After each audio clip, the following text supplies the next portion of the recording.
오늘 우리 함께 나눌 말씀의 제목은 예수의 계명을 지키는 자입니다.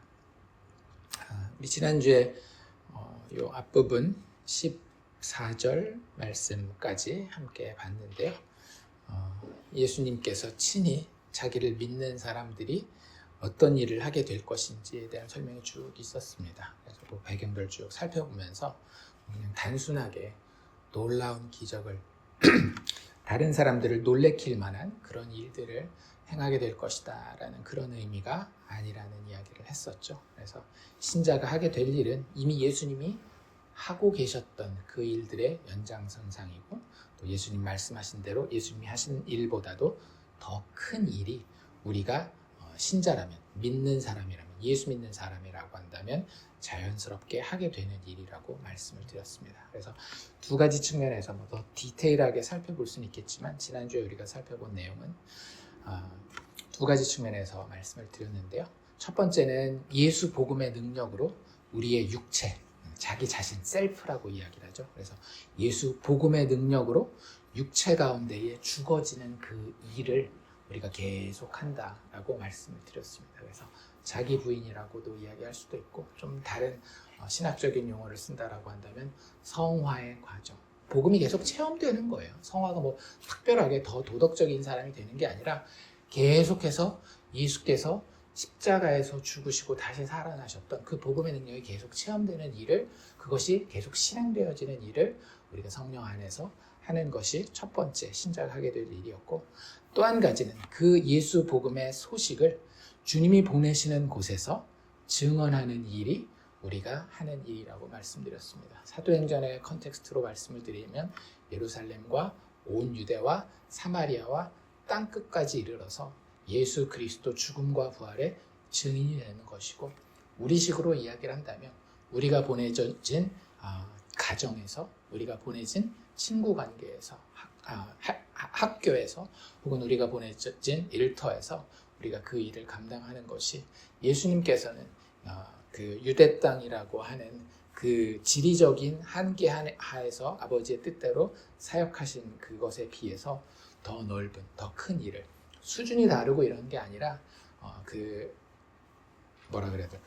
영역이 다른 그런 의미에서 더 큰 일도 우리가 하게 될 것이라고 말씀드렸습니다. 그래서 결국 성도가 하게 되는 이런 일들은 성도 자신의 능력이나 의지가 아니라 그 안에 성령으로서 내재하시는 예수님의 역사에 의해서 행해지는 것이다 라는 이야기까지 드렸고요. 그 이야기는 오늘도 또 그 다음에도 계속 좀 나오게 되니까 기억하셨다가 잘 마음에 품고 그렇게 말씀을 나눌 때 들으시면 좋을 것 같습니다. 오늘 우리가 본 구절이 15절에서 24절인데요.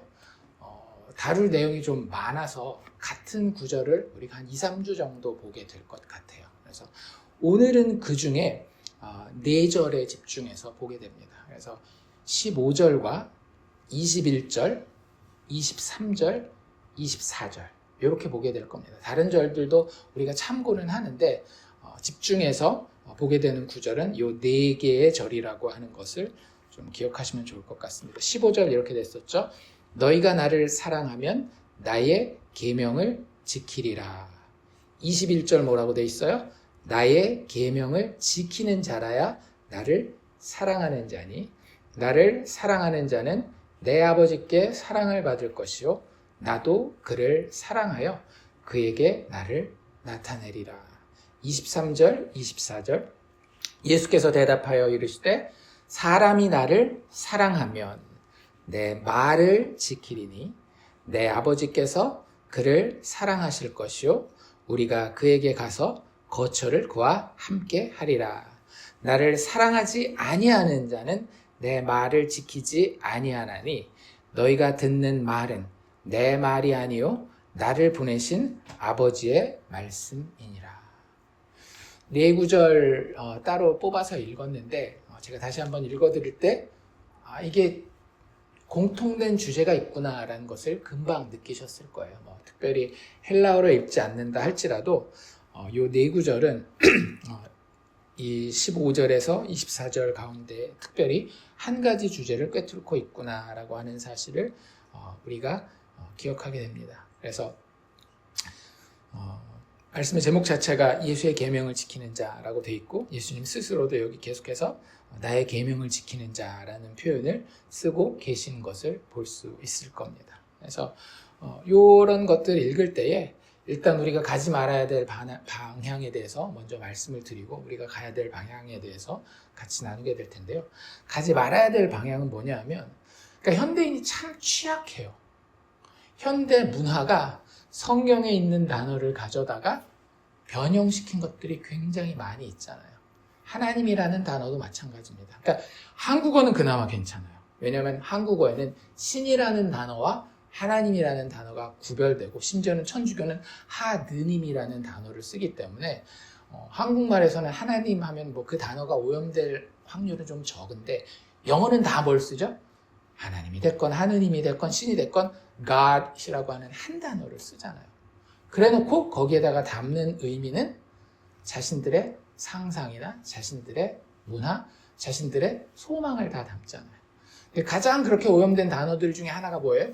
사랑이라고 하는 단어예요. 우리가 많이 성경에서 보게 되는, 그래서 참 그리스도인도 좋아하고 비그리스도인들도 좋아하는 단어가 이 사랑이라고 하는 단어인데, 보면 지금 사랑 얘기가 되게 많이 나와 있잖아요. 15절에서도 사랑 이런 이야기를 하고 너희가 나를 사랑하면 뭐 이런 이야기, 또 21절에서도 나를 사랑하는 자는 아버지께 사랑을 받을 것이고 나도 그를 사랑하여 그에게 나를 나타낸다 뭐 이런 이야기들이 있고, 23절에도 역시 사람이 나를 사랑하면 또 아버지께서도 그를 사랑할 것이고 뭐 나를 사랑하지 아니하면 뭐 이런 사랑이라는 단어가 계속 반복해서 나오는 것을 보았을 텐데, 가지 말아야 할 방향은 무엇인가 하면 감성적인 사랑을 실천하는 것에 대한 이야기가 아니라는 것을 좀 알고 넘어갑시다. 우리 사실 이 사랑 이야기 이 13장에서도 많이 했었잖아요. 13장에서 예수님이 세 계명을 주실 때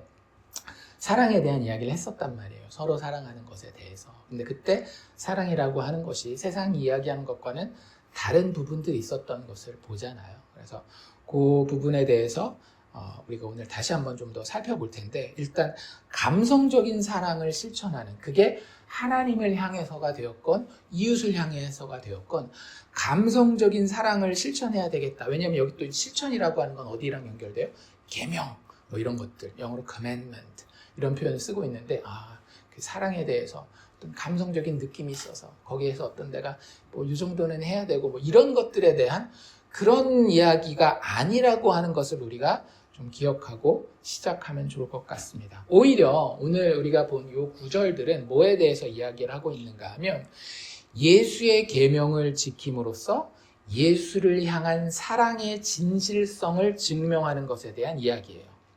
좀 더 넓은 성경의 배경에서 이야기를 한다라고 한다면 하나님과 우리 사이에, 예수님과 우리 사이에 언약 관계에 대한 이야기를 하고 있는 겁니다. 이 언약 관계는 세상이 이야기하는 감성적인 사랑과는 많이 다르다라는 것을 아셔야 합니다. 이미 어느 정도는 알고 계시겠지만 오늘 그 부분을 우리가 좀 더 살펴볼 텐데, 계명을 지키는 것이 단순히 율법주의가 아니고요, 사랑을 한다라는 것이 단순한 감성주의가 아니라고 하는 것을 오늘 말씀을 통해서 우리가 같이 살펴보도록 하겠습니다. 첫 번째로 우리가 살펴볼 내용은 무엇인가 하면, 예수님이 일단 계명 이야기를 먼저 하시잖아요. 그렇죠? 너희가 나를 사랑하면 나의 계명을 지킬 것이다 라고 이야기하고, 21절에서 나의 계명을 지키는 자라야 나를 사랑하는 자다 라고 이야기를 하시는데, 계명의 이야기를 빼놓고 오늘 이 구절들을 이해할 수가 없기 때문에 계명에 대해서 우리가 좀 살펴볼 텐데요. 첫 번째로 살펴볼 것은 계명의 내용입니다. 도대체 예수님이 우리에게 너희들 내 계명을 지킬 것이다 라고 이야기했을 때에 이 계명의 내용이 무엇입니까? 10계명? 10계명 아닙니까? 아니면 요 앞에 13장의 배경에서 이야기했었던 서로 사랑하라? 이런 것들? 뭐 여러 가지 우리가 이야기를 할 수 있을 텐데요. 첫 번째로 이 계명은 10계명이나 구약율법을 단순한 도덕규칙들로 받아들이는 것을 예수님은 계명이라고 이야기하지 않아요. 왜냐하면 예수님 자체가 구약의 율법을 배격하진 않지만 구약의 율법을 율법주의적인 태도로, 즉 단순한 도덕규칙들로 받아들이는 당시의 바리새인들의 태도를 굉장히 배척하고 정죄하셨던 것을 우리가 알고 있기 때문에 이 계명의 내용은 어떤 율법주의적인 의미에서의 도덕 규칙들을 이야기하는 게 아닙니다.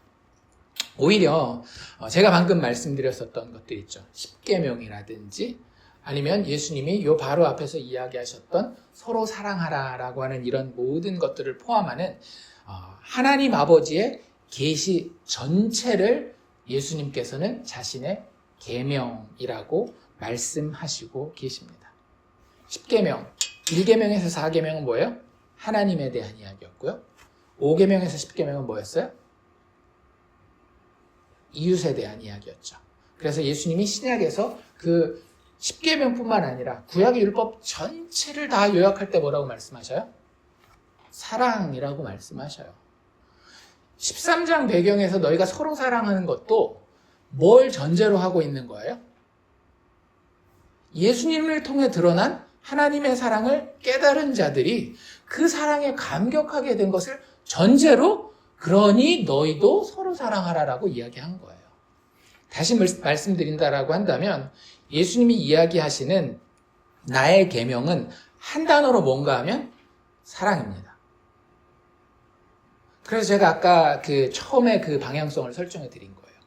이 사랑에 대한 개념이 잘못되면 우리는 평생에 내가 예수님의 계명을 지켜야지 하면서 엉뚱한 거 하고 있을 수밖에 없다라고 하는 거죠. 그래서 그 사랑이라고 하는 것이 단순히 내가 마음에 감동이 될 때 뭔가 막 헌신적인 일을 하는 이런 것으로 받아들이면 안 되고 예수님이 이야기하시는 계명이라고 하는 측면이 분명히 있다라고 하는 거예요. 계명은 뭐예요? 그 계명을 지키는 것에 의해서 복을 받고 지키지 않는 것에 의해서 심판을 받는 것이 있어요. 그게 계명이에요. 그런데 그것이 우리가 생각하는 율법주의적인 측면에서 시작되고 마무리되는 것이 아니라 오히려 하나님이 처음부터 이야기하셨었던 언약이라고 하는 측면에서 이해되어야 된다라고 하는 거죠. 그래서 이 사랑이라고 하는 계명이 여러 가지 측면에서 우리에게 오는데 아까 우리가 봤었던 10계명을 둘로 요약한 게 뭐였죠? 하나님을 사랑하고 이웃을 사랑하는 것이고 예수님 스스로가 그렇게 구약 전체의 율법을 요약하셨잖아요. 그게 예수님이 우리에게 이야기하시는 자신의 계명입니다. 예수님 계속 뭐라고 얘기하셨어요? 나의 말과 나의 가르침과 아버지의 말, 아버지의 가르침은 같다 다르다? 전혀 다를 수가 없다라고 이야기하시죠. 예수님 스스로가 오히려 뭐라고까지 이야기하시는가 하면 아버지께서 이야기하지 않은 것은 나는 말도 하지 않겠다라고 이야기하셔요. 그러니까 예수님이 이야기하시는 나의 계명은 누구의 계명인 거예요? 아버지의 계명인 거예요. 그리고 이게 계명이라는 단어로만 쓰이지 않은 거 혹시 눈치채셨어요? 15절과 21절에서는 나의 계명이라는 표현을 썼지만 23절과 24절에서는 같은 맥락인데 다른 표현을 씁니다. 어떤 표현을 쓰고 있어요? 말씀, 로고스라는 표현을 쓰고 있어요.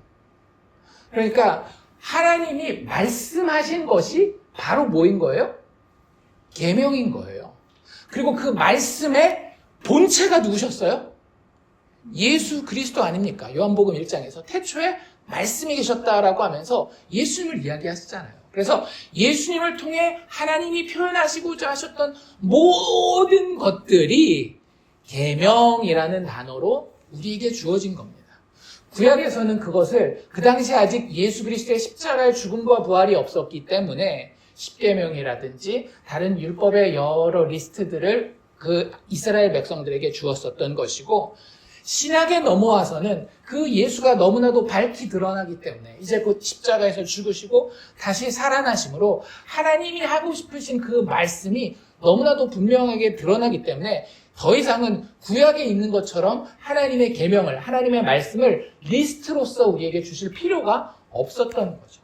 어쨌든 같은 것을 이야기를 하는 겁니다. 절대 구약의 율법이 신약의 복음과 신약의 새 계명이 구약의 옛 계명과 대치되지 않는다라는 것을 우리가 알아야 돼요. 그리고 그 핵심은 한 단어로는 사랑이며 두 가지로 그 갈래를 가지를 친다라고 한다면 하나는 하나님 사랑이요 또 하나는 이웃 사랑, 형제 사랑이라고 하는 거예요. 예수님이 그 서로 사랑하라라고 하는 것은 이런 배경에서 우리에게 주어지고 있는 겁니다. 사실 요한복음이 이런 내용을 구체적으로 설명하지 않았어요. 우리가 지금 요한복음 후반부를 향해서 막 달려가고 있는 거 아시잖아요. 그렇죠? 12장 넘어가면서 13장부터는 예수님의 마지막 저녁 식사부터 얼마 남지 않은 며칠 정도, 기껏해야 40일, 예수님이 승천하기 전까지 몇십 일 정도밖에 안 되는 기간을 요한복음이 다루고 있기 때문에 여기에서 그 예수님의 계명이라고 하는 그 표현을 자세히 설명하고 있지 않아요. 하지만 요한이 쓴 또 다른 책에서 우리에게 이 계명의 내용을 아주 자세히 잘 설명하고 있습니다. 그래서 우리가 어디로 들어갈까요? 요한 1서를 오늘 많이 볼 겁니다. 그래서 그 내용들을 살펴볼 텐데요. 이 사랑이라고 하는 것, 예수님이 우리에게 말씀하신 나의 계명이라고 했을 때 이 사랑이라고 하는 것의 첫 번째가 무엇인지 살펴보도록 합시다. 그 첫 번째는 뭐냐면 너희가 나의 계명을 지켜라 라고 하는 것은 예수 믿어라 라고 하는 게 첫 번째 계명이에요.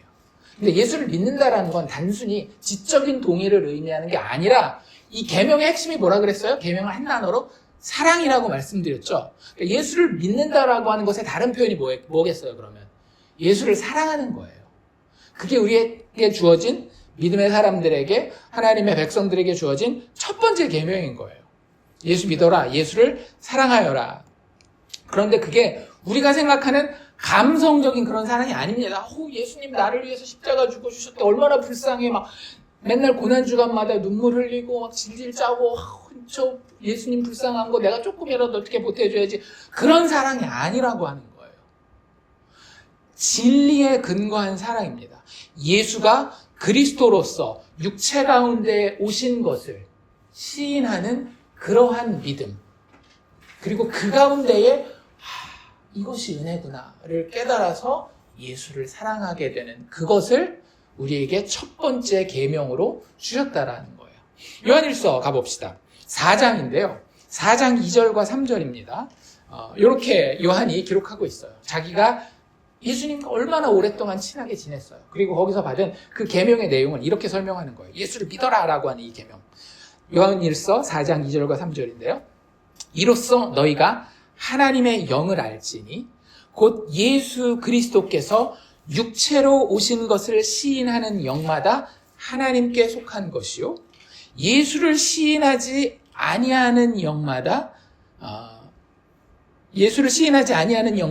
하나님께 속한 것이 아니니 이것이 곧 적그리스도의 영이라 오리라 한 말을 너희가 들었거니와 지금 벌써 세상에 있느니라 라고 하면서 그 당대의 교회 시대 지금을까지를 포함하는 겁니다. 적그리스도에 대한 이야기를 하면서 적그리스도가 아닌 하나님의 백성들이 마땅히 해야 되는 것을 이 계명으로 이야기를 하는데 예수를 시인하라는 거예요.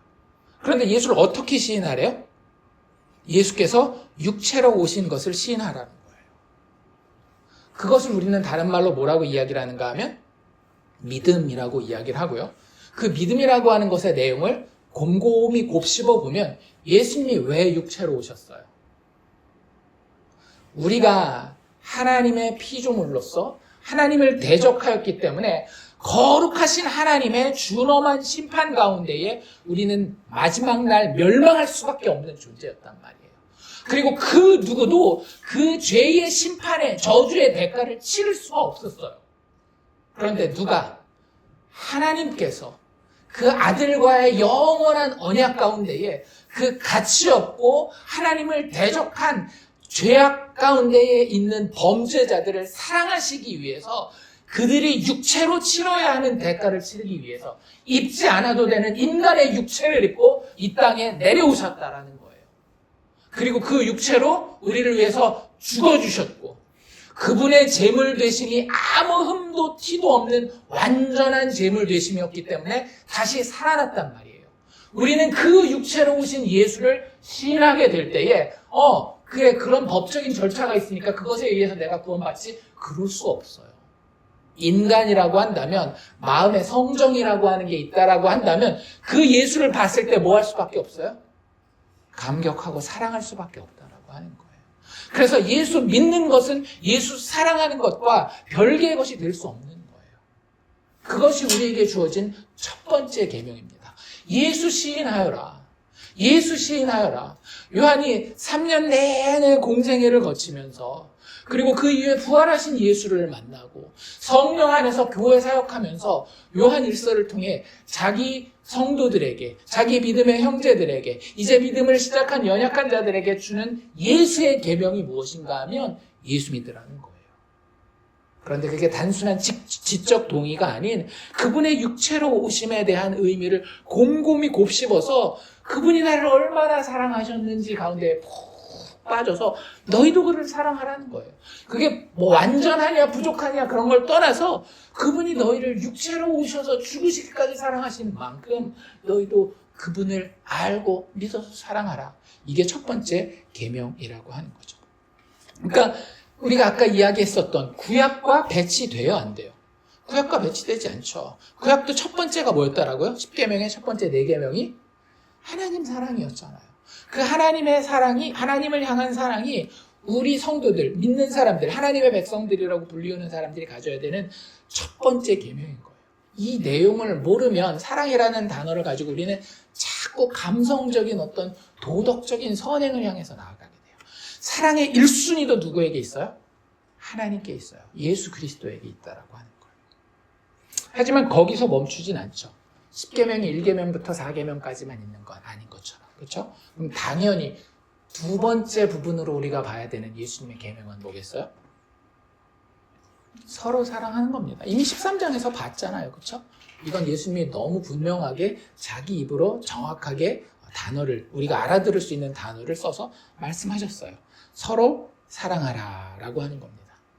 자, 근데 다시 한번 여기서 우리가 첫 번째 가지고 있었던 그 경고의 말씀을 기억해야 돼요. 감성적으로 사랑하는 것을 실천하는 것에 대한 이야기가 아니라고요. 서로 사랑하라라고 하는 것은 무슨 얘기냐 하면, 기억나세요? 14장에서 예수님이 자기 자신을 표현하셨던 표현이 있습니다. 에고에이미 기억나시죠? 6절에 뭐라 그랬어요? 내가 곧 길이요 진리요 생명이니. 이것이 근거되지 않는 서로 사랑이라고 하는 것은 절대적으로 세상이 죄악된 문화가 우리에게 가르친 오염된 사랑이 될 수밖에 없어요. 그래서 서로 사랑이라고 하는 것은 먼저 뭘 알아야 되는가 하면 생명의 길을 알아야 돼요. 그러니까 서로 사랑이, 이웃 사랑이 절대 1번이 될 수가 없는 이유예요. 생명의 길을 알아야 되거든요. 생명의 길은 누구예요? 우리가 방금 얘기했잖아요. 예수님. 예수 믿는 그 믿음 가운데에 생명의 길을 알고 그 진리 안에서 누군가를 살리기 위해서 나를 희생하는 것. 희생을 이생하고 있는 겁니다. 무슨 얘기인지 알겠죠?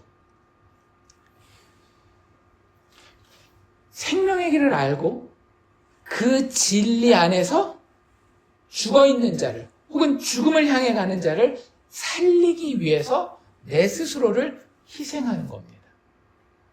절대 오냐 오냐 하면서 감정 맞춰주는 게 아니에요.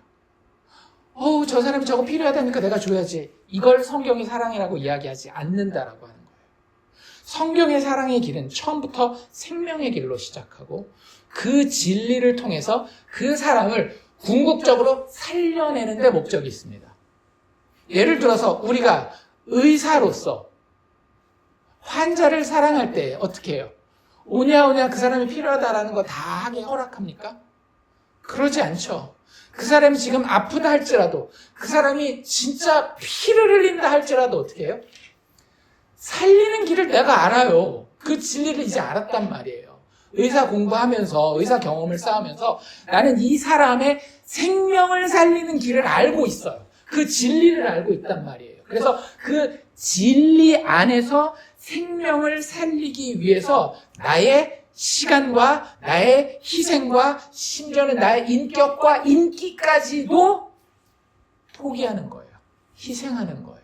그 사람이 너 왜 나를 아프게 해 하면서 그 자리에서 내 눈탱이를 팍 때려가지고 밤탱이로 만드는 한이 있더라도, 내가 그렇게 희생하는 한이 있더라도 이 사람 살리는 것이 나에게 최고의 목적이 되는 거예요. 저 의사는 가면 맨날 아픈 방법만 쓰고 사람들한테 그 쓴소리만 하고 이런 의사 선생님들이 계시거든요. 그런데 진짜 성숙한 환자들은 참 의사를 알아보죠. 아, 저분이 내가 달라는 항생제도 많이 안 주고 맨날 나한테 막 쓴소리하고 내 생활이 막 엉망이다 막 이런 듣기 싫은 얘기만 해도 저분이 진리를 가졌다라는 것을 알면 성숙한 환자는 그 의사 선생님을 존경하고 사랑합니다.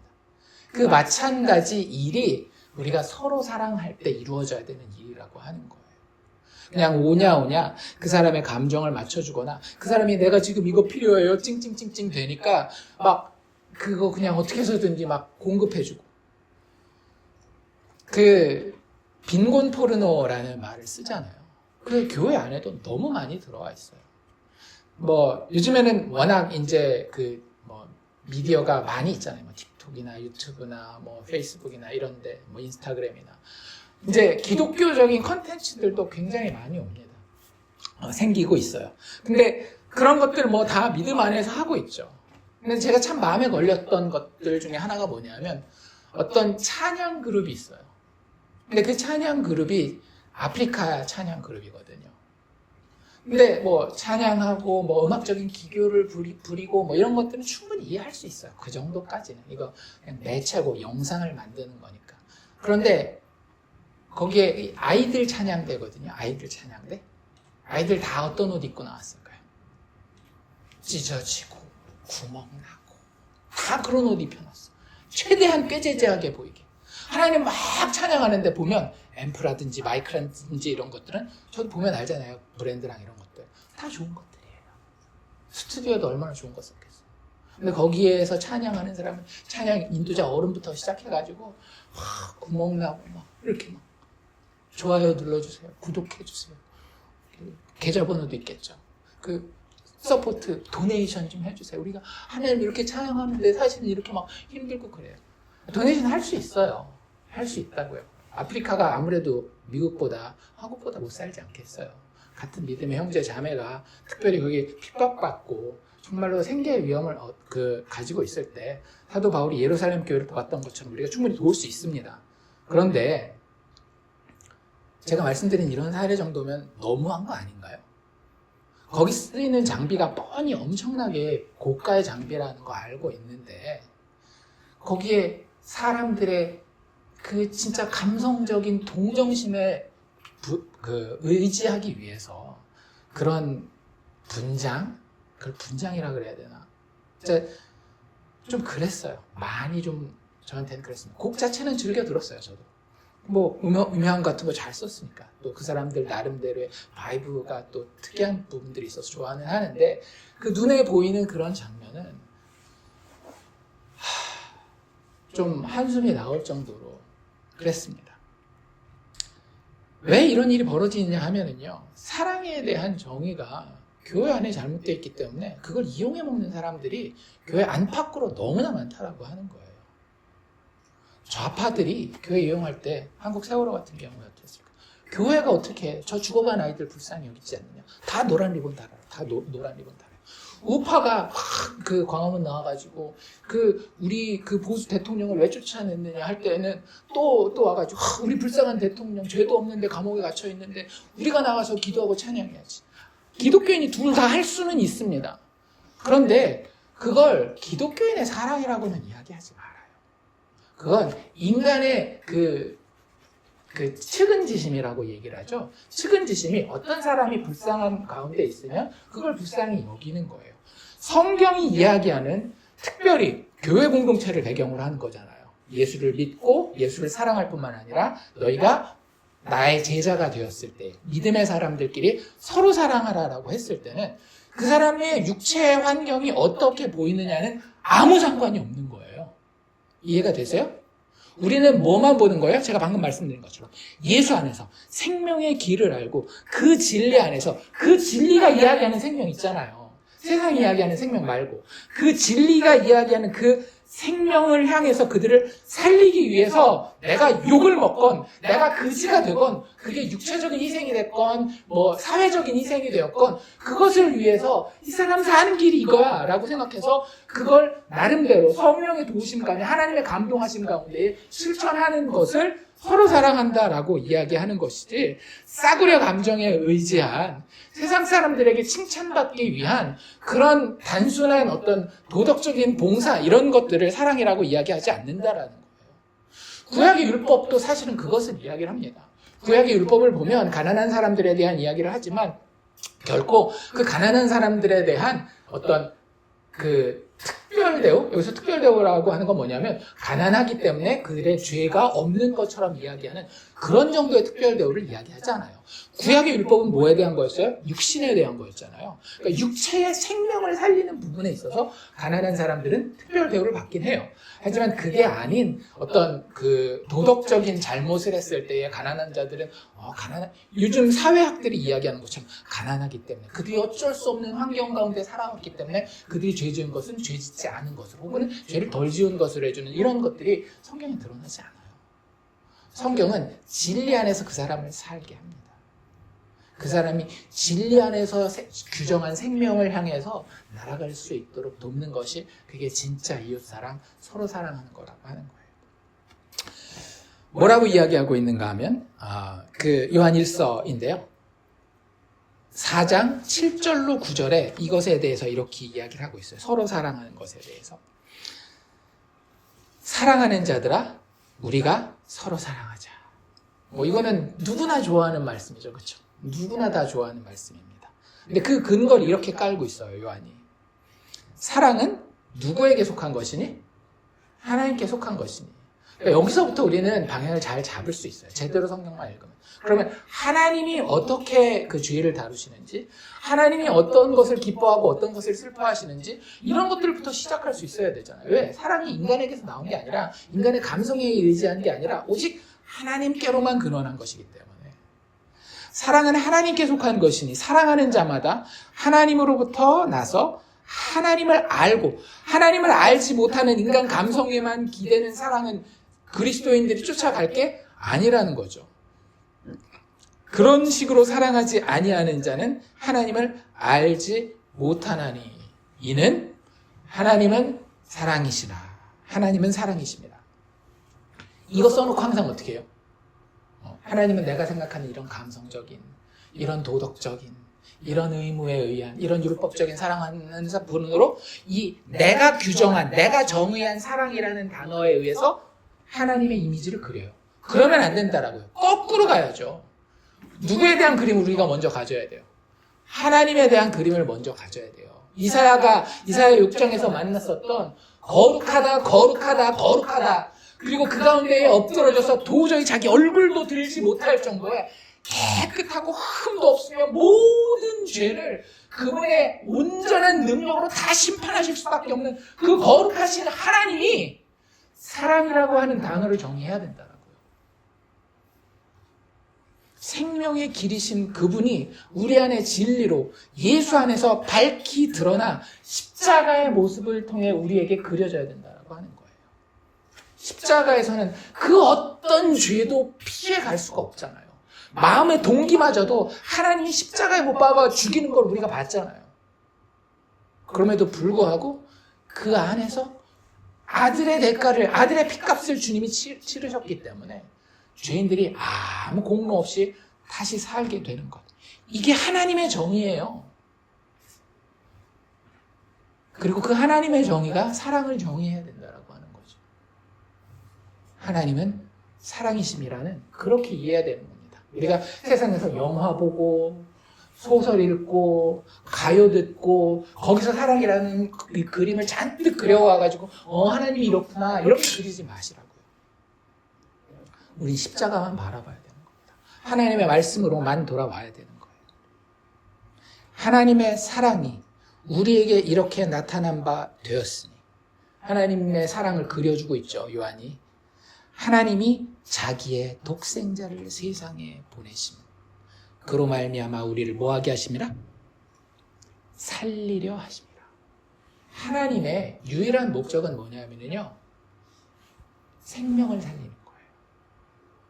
그러니까 우리에게 있어야 되는 가장 중요한 전제. 우리가 서로 사랑한다라고 했을 때 가장 중요한 존재가 뭐냐면 우리에게 제일 중요한 것은 생명이다라는 걸 알아야 돼요. 생명. 그런데 생명이 두 가지 종류가 있는 거 아시죠? 그렇죠? 하나는 뭐예요?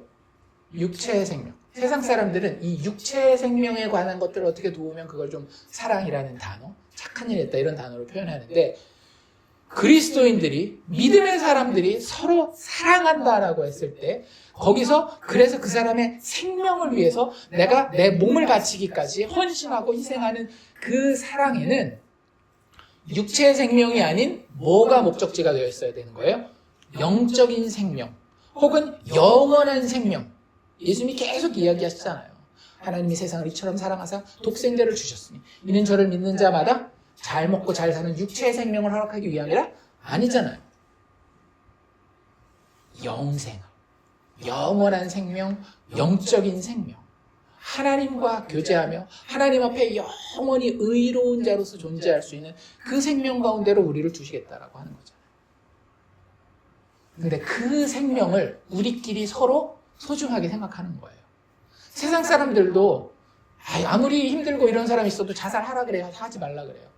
요즘에는 하도 엉뚱한 사람들이 와서 그 정도면 그냥 죽어버려. 안락사해. 아프지 않게. 이런 사람들도 있지만 그건 정말 잘못된 것이고, 세상 사람들도 자살하려고 그러면 그래도 살아야지 이런 얘기를 하잖아요. 그건 세상 사람들이 육체의 사랑을 하는 거예요. 육체의 배려를 하는 거라고요. 예수 믿는 사람들끼리 서로 사랑하는 건 어떻게 해야 되겠어요?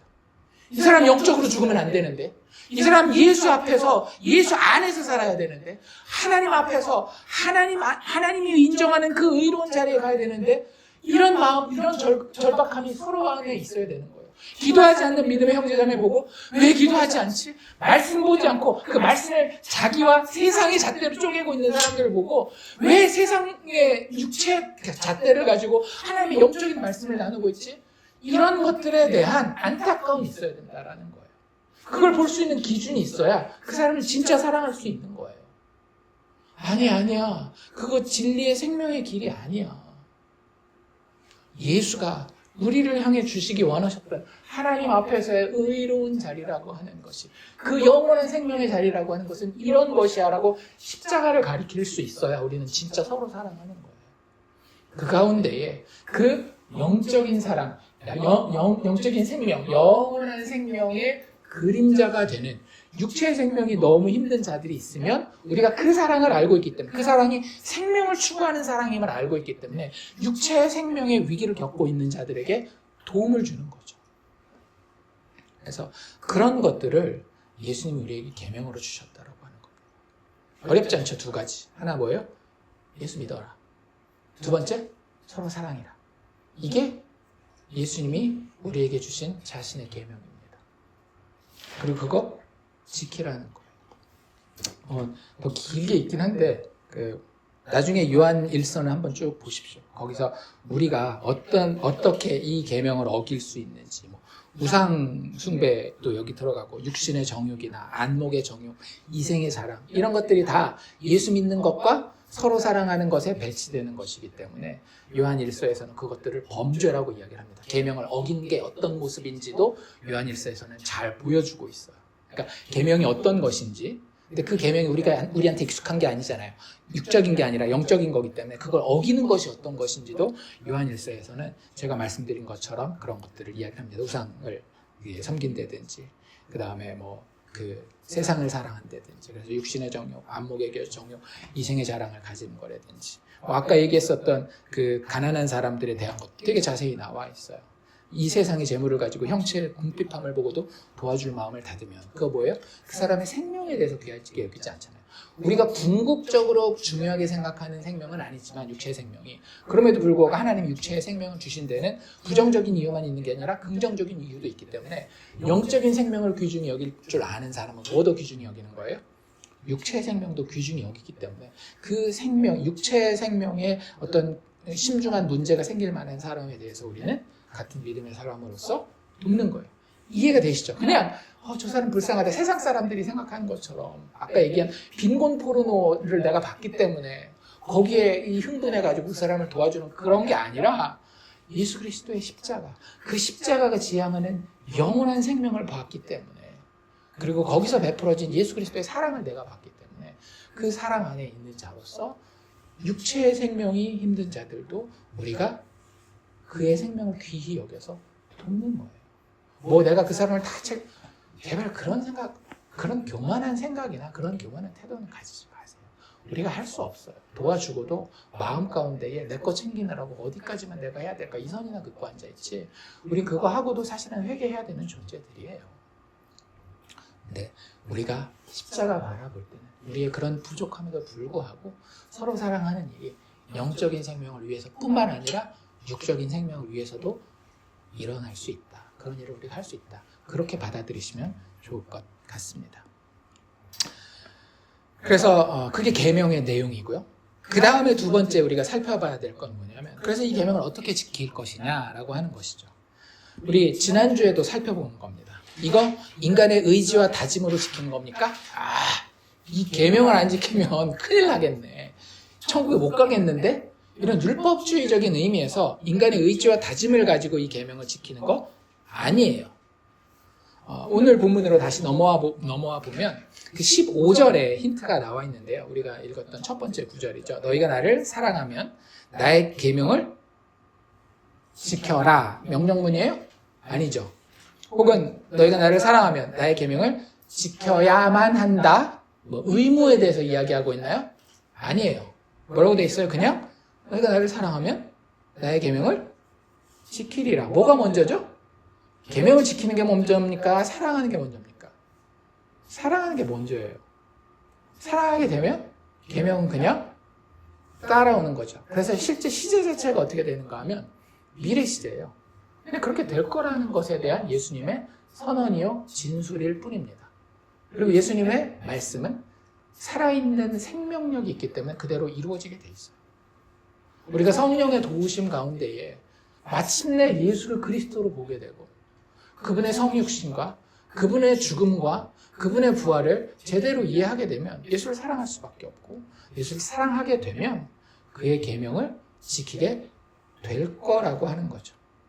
예수님이 아버지께 구하여서 우리와 영원히 함께 있으실, 여기 지금 이 요한복음의 표현대로라고 한다면, 16절의 표현대로라고 한다면 또 다른 보혜사의 내주를 통하여서, 영원한 내주를 통하여서 우리는 이 계명을 지키게 된다라고 하는 거예요.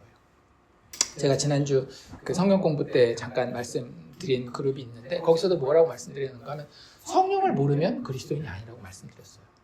그냥 제가 한 말이 아니라 성경을 읽어보면 성령을 모르는 그리스도인은 진짜 그리스도인일 수가 없어요. 그냥 지식적이고 뭐 어떤 의지적인 그런 것만으로 기독교인은 이루어지지 않습니다. 기독교는 처음부터 끝까지 하나님의 은혜예요. 예수 그리스도의 십자가를 통해서 너무나 분명하게 드러난 인간이 할 수 없는 것을 하나님이 대신하셨다라고 하는 하나님의 은혜라고요.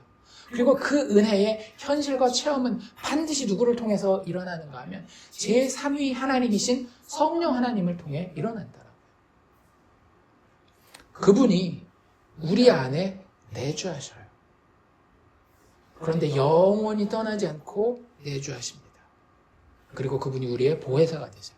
보혜사의 뜻이 뭔지 혹시 아세요? 영어 번역본에 보면 보통 뭐라고 번역되어 있는가 하면 요 16절 9절을 helper 혹은 comforter 이렇게 번역을 합니다. 그러니까 무슨 뜻이에요? 도우시는 분, 위로하시는 분, 이런 뜻인 거예요.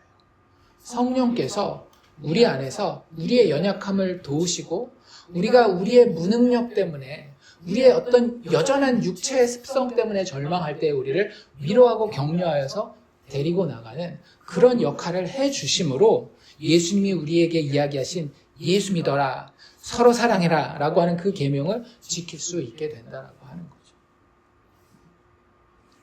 그래서 그런 것들에 대해서 우리가 이 계명이라고 하는 것, 구약의 계명도 사실 똑같이 그렇게 지키는 거였어요. 근데 그게 분명하지 않다 보니까, 성령에 대한 것이 구약에서는 분명하지 않잖아요. 분명하지 않다 보니까 많은 유대인들이 율법주의로, 특별히 바리새인들이 율법주의로 빠졌던 것인데 우리는 더 이상 핑계 댈 게 없습니다.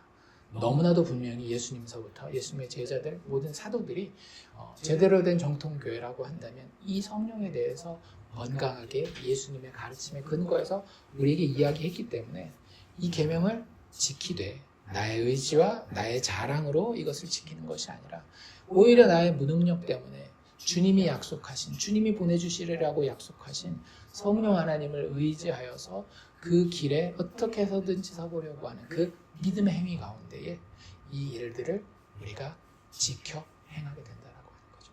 그러니까 그렇게 율법을 지키는 자는 자랑할 게 있겠어요, 없겠어요? 아무것도 자랑할 게 없는 거예요. 마태복음 25장에 나와 있는 것처럼 심지어는 자기가 그거 다 지키고 나서도 지킨 줄도 몰라요. 그냥 성령께서 내 안에서 예수 살게 하심으로, 예수가 그냥 하신 일인데 어떻게 그거 하나하나 내가 오늘은 이렇게 잘했고 이건 못했고 이렇게 리스트 따져가지고 체크하고 있겠어요. 그럴 수 없는 거예요. 우리의 계명은 또 다른 보혜사, 그 보혜사의 내주를 통해서 우리에게 지켜진다라고 하는 것 기억하시면 좋을 것 같아요. 세 번째는 그 계명을 지킨다라고 하는 것이 도대체 무슨 의미냐? 사실 우리가 답은 다 알고 있거든요. 진정한 의미. 계명을 지키는 것은 우리가 체크리스트를 다 했으니까 하나님 앞에 여기 리시트 있습니다. 이제 우리한테 마땅히 줘야 될 그 리월드를, 대가를 주시죠. 이게 우리가 계명을 지키는 것의 의미가 아니에요. 계명을 지키는 것의 진정한 의미는 무엇입니까? 예수의 계명을 지키는 것의 진정한 의미는 내가 예수를 사랑합니다 라고 하는 고백에 있다라고 하는 거예요. 지금 이 그 문맥이 어떻게 돼요? 예수님이 이제 곧 떠나가시게 돼요. 제자들의 육신의 눈으로는 예수님을 더 이상 볼 수 있어요, 없어요? 없어요. 예수님의 부재 중에도 내가 예수를 사랑하기 때문에 예수님 말씀하신 것들, 당신의 계명을 너무나도 소중하게 여겨서 내가 지킵니다. 이 참 재밌는 게 뭐냐면 그 23절에 내 말을, 그러니까 사람이 나를 사랑하면 내 말을 지킨다 이런 표현이 있잖아요. 이 지킨다라는 표현이 여러 군데 쓰일 수 있어요. 영어로도 사실은 똑같은 단어 keep이라는 단어를 쓰잖아요. keep이 지킨다도 있지만 어떤 뜻도 있나요? 보관해서 잘 간수한다는 뜻도 있잖아요. 그러니까 이게 어떤 식으로 이해될 수 있는가 하면 사람이 나를 사랑하면 내 말, 이 내 말이 뭐라고요? 로고스라고 말씀드렸잖아요. 예수를 어떻게 하는 거예요? 마음에 품을 것이다. 이렇게 되는 거예요. 아니, 우린 누구를 마음에 품습니까? 사랑하는 사람을 마음에 품잖아요. 아니면 원수를 마음에 품기도 하지만 어떤 감정적인 커넥션이 있는, 그냥 나랑 그게 되게 드라이한 관계에 있는 사람, 그냥 사무적인 그런 관계에 있는 사람이 내 마음에 품어지진 않아요. 내 감정이 혹은 내 전인격이 다 투자된 그런 존재가 내 마음에 들어오는 거죠. 이게 똑같은 거라는 거예요. 여기서 계명을 지키는 것은요, 예수님을 우리 마음에 품는 거예요. 그렇기 때문에 그것이 예수님을 사랑하는 것과 직결될 수밖에 없다라고 하는 거죠. 계명 자체가 뭐예요? 하나님께로부터 난 그분, 예수를 사랑하는 것이 계명이었잖아요. 그러니까 사실은 예수를 사랑하는 것과 계명은 원인 결과라기보다는 그냥 동시에 일어나는 동전의 앞뒷면이라고 보시면 좋을 것 같아요. 예수 사랑하는 자는 예수님의 말씀을 자기 마음 가운데 예수님처럼 품고, 그리고 성령의 도우심 가운데 내가 할 수 없는 것을 알지만 그럼에도 불구하고 그분이 원하셨기 때문에 그분이 보내신 영의 보혜사의 도우심 가운데에 거하려고 하는 것, 그게 진짜 계명을 지킨다라고 하는 것의 의미인 거예요. 체크리스트 다 체크해가지고 보십시오라고 자기 자랑하는 것이 아니라 세상을 향해서든 하나님을 향해서. 그래서 요한일서 5장 1절로 3절에 이렇게 나와 있습니다. 예수께서 그리스도이심을 믿는 자마다 하나님께로부터 난 자니 또 낳으신 이를 사랑하는 자마다 그에게서 난 자를 사랑하느니라. 그러니까 예수 믿는 자마다, 예수 안에 하나님을 통해서 거듭난 자마다 하나님께로부터 난 자를 사랑한다라는 거예요. 예수가 속해 있는 이 교회를 사랑할 수밖에 없게 되는 거죠. 우리가 하나님을 사랑하고 그의 계명을 지킬 때에 이로써 우리가 하나님의 자녀를 사랑하는 줄을 아느니라. 하나님을 사랑하는 것은 이것이니 우리가 그의 계명들을 지키는 것이라. 사랑하는 것과 계명을 지키는 것을 이렇게 하면 이렇게 한다라고 요한복음에서는 이야기했지만 요한 1서에서는 뭐라고 이야기한다라고요?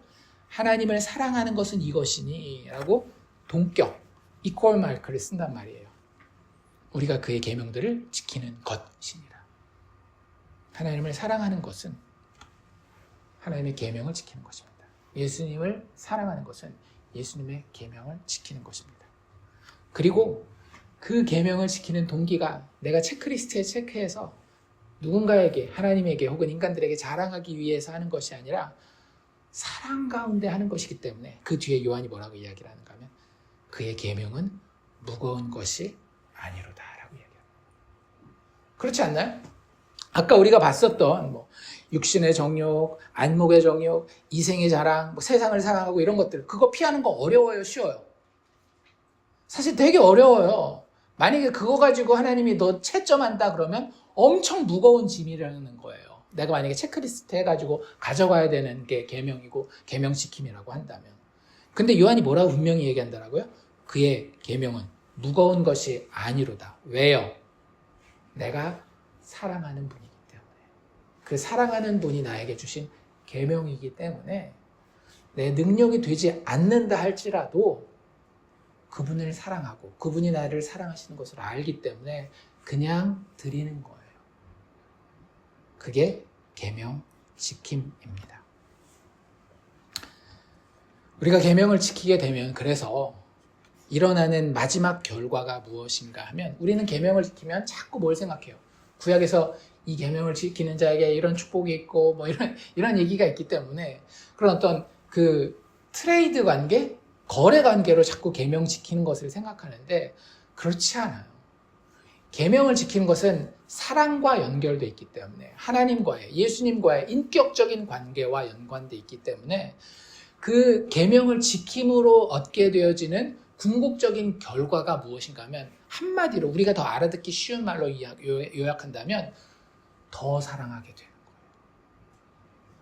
그걸 23절에서 뭐라고 표현하고 있는가 하면 사람이 나를 사랑하면 내 말을 지키리니 그 계명 지킨 결과가 어떻게 돼요?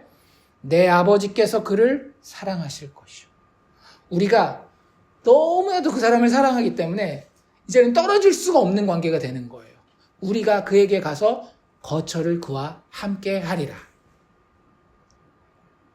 우리가 예수님의 계명을 지키게, 예수님을 사랑해서 예수님의 계명을 지키게 되는 최종 결과는 무엇인가 하면 하나님이 우리를 더 사랑하고 우리도 하나님을 더 사랑하게 된다라고 하는 거예요.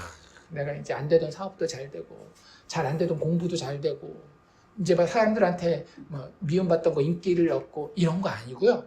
그냥 오로지 다 처음부터 끝까지 하나님에 대한 거라는 거예요. 하나님 날 더 사랑하시고 나도 하나님을 더 사랑하실 뿐만 아니라 우리 이제 영원히 거처를 같이 하는 그런 관계가 되는 거예요. 요즘에 그런 유행하는 표현이 있는 거 아세요? 자기가 너무 좋아하는 그 스타가 있으면 그게 스포츠 스타가 됐건 연예계 스타가 됐건 처음엔 막 되게 좋아하다가 이게 이제 한계를 넘으면 이런 얘기를 해요. 나는 더 이상 예를 들어서 갑돌이라는 선수라고 해봅시다. 갑돌이라는 선수를 지지하는 것을 철회합니다. 되게 좋아하는데 갑자기 그런단 말이에요. 그 뒤에 뭐라고 얘기하는가 하면 나는 이제 그와 하나가 되었음을 선언합니다. 그래서 그에 대한 공격은 나에 대한 공격입니다. 세상 사람들도 그걸 알아요. 사랑이 커지면 어디까지 가게 되는지. 하나가 되는 거예요. 그와 나는 더 이상 구별할 수 없는 존재가 되는 것.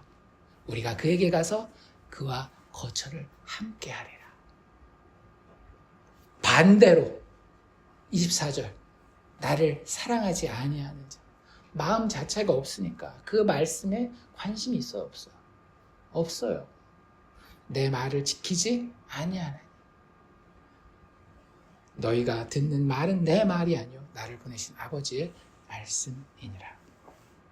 계명을 지키는 것을 통해서 아버지께서 우리를 더 사랑하시고 삼위 하나님이 우리에게 오셔서 우리와 거처를 함께하는 이런 임마누엘의 역사가 우리에게 종국에 있을 줄로 믿습니다. 말씀을 마치면서 우리가 더욱 예수 사랑하는 일에 그리고 사랑하는 그분의 뜻을 알고 지키는 일에 우리의 능력이 부족하더라도 성령의 도우심을 의지하면서 기쁨으로 생명을 다하는 우리가 되기를 주의 이름으로 축원합니다.